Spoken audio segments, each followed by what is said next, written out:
Welcome to Crazy Shit in Real Estate, a weekly podcast where I walk you through some of the wildest, most unbelievable stories you'll hear from the world of real estate. If you like real estate and you love crazy, this is the podcast for you. Before we get any further into this episode, I've got some information to share. Oh, it's true. Real estate is super competitive and harder than you expected.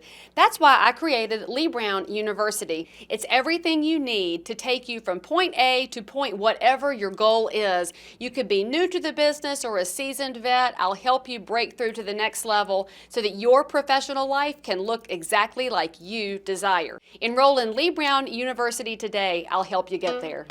If you have, it's not a cheap amount of money, but up to 30% of the down payment. So if the loan to value, the LTV, loan to value is only going to be 70%, then they will be able to qualify. They likely will get an appraisal waiver. So if they have the ability to come up with 30%, not most people don't, but if you have that, then the appraisal waiver is usually, kicks in.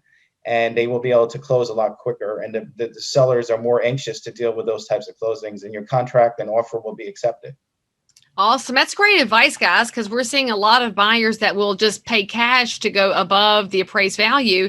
They may not have thought about putting more down payment in just to get an appraisal waiver up front. So it's a great conversation to have with your mortgage lender, just like you have a conversation with your realtor about what you want, what you don't want. Talk to your lender. Don't just plug in your income and your debts and roll on. Ask questions, work through some scenarios, and think about the best thing possible for your future. I love that you mentioned that as an alternative way to look at things.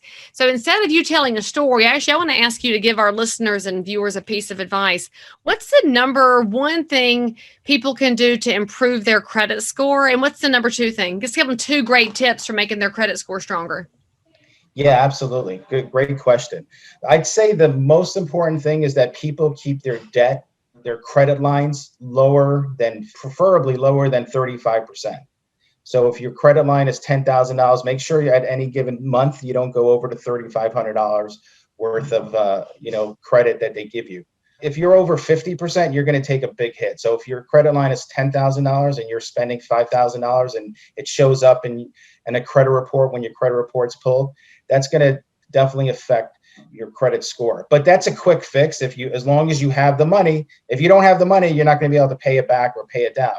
But if you at least have some money that you could pay down those credit cards, your score is going to jump up, 20, 30 points by keeping the score under the 35% level of the credit limit. And that can be the difference in interest rate and fees, guys. That those 20 points can make a difference at certain thresholds on the cusp of those numbers. So thank you for that great advice.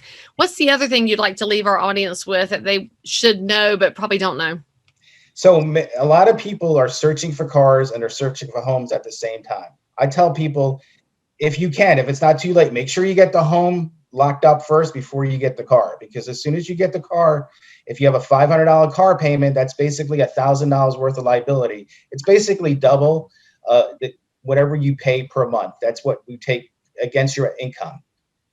So if you're making, $50,000 a year, we could only utilize $25,000 of that towards all your liabilities, all your debt that you are owed.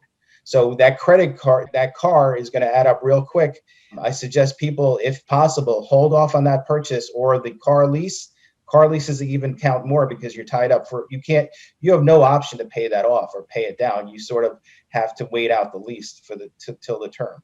So if you could hold off on that car, even lease a car, even rent a car for 2-3 months before you purchase your home, I would do that if needed. Oh, now there's a piece of advice that's rarely given: to rent a car for a short term if you have a car need. And if you're not paying attention out there, the National Association of Real Estate Brokers has a campaign going right now, House Before Car. So go check that out and think about the advice that you've gotten from Keith today. Oh, you're enjoying this little clip? Well, the rest of the story is available on any of your podcast apps. Just go search for and subscribe to Crazy Shit in Real Estate with Leigh Brown.